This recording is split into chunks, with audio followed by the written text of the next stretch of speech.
निजीकरण व्यवस्था नहीं बल्कि पुनः रियासतीकरण कहने में हमें परहेज नहीं करना चाहिए। 70 साल में ही बाजी पलट गई है। जहां से चले थे उसी जगह वापिस हम पहुंचने की तैयारी में लगे हैं।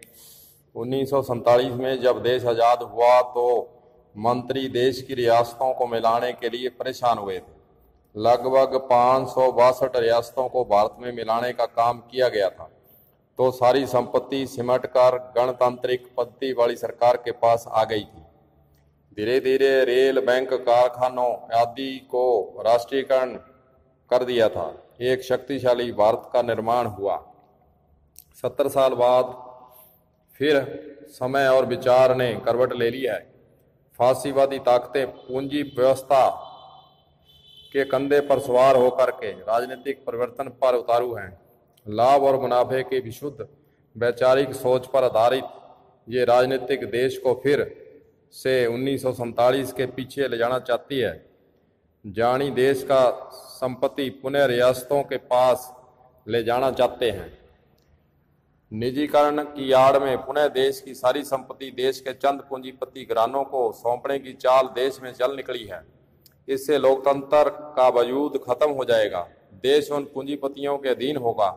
आप सोचकर आश्चर्य करेंगे कि 562 रियासतों की संपत्ति मात्र चंद पूंजीपतियों घरानों को सौंप दी जाएगी। कुछ समय बाद सरकारी अस्पतालों, स्कूलों, कॉलेजों से कोई लाभ नहीं, इसे निजीकरण के हाथों में सौंप दो। फिर जनता का क्या होगा? जनता ने बेहतर व्यवस्था के लिए सरकार बनाई है, न कि सरकारी संपत्ति मुनाफाखोरों को बेचने के लिए। सरकारें घाटे का बहाना बनाकर सरकारी संस्थानों को बेच क्यों रही है?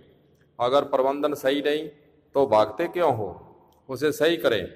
हम यूं कहें कि पहले सरकारी संस्थानों को ठीक से काम करने मत दो और फिर बदनाम करो, ताकि निजीकरण करने पर कोई बोले नहीं। याद रखें, पार्टी फंड में गरीब, मजदूर, किसान पैसा नहीं देते हैं, पूंजीपति देता है। और पूंजीपति दान नहीं देता है, निवेश करता है।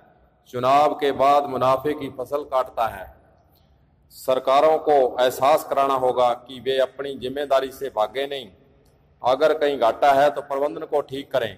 वैसे भी सरकारों का काम सामाजिक होता है, मुनाफाखोरी नहीं। समाज को इस ओर जागने की जरूरत है। कलम न्यूज के लिए गुरदेव सिंह सैनी की रिपोर्ट।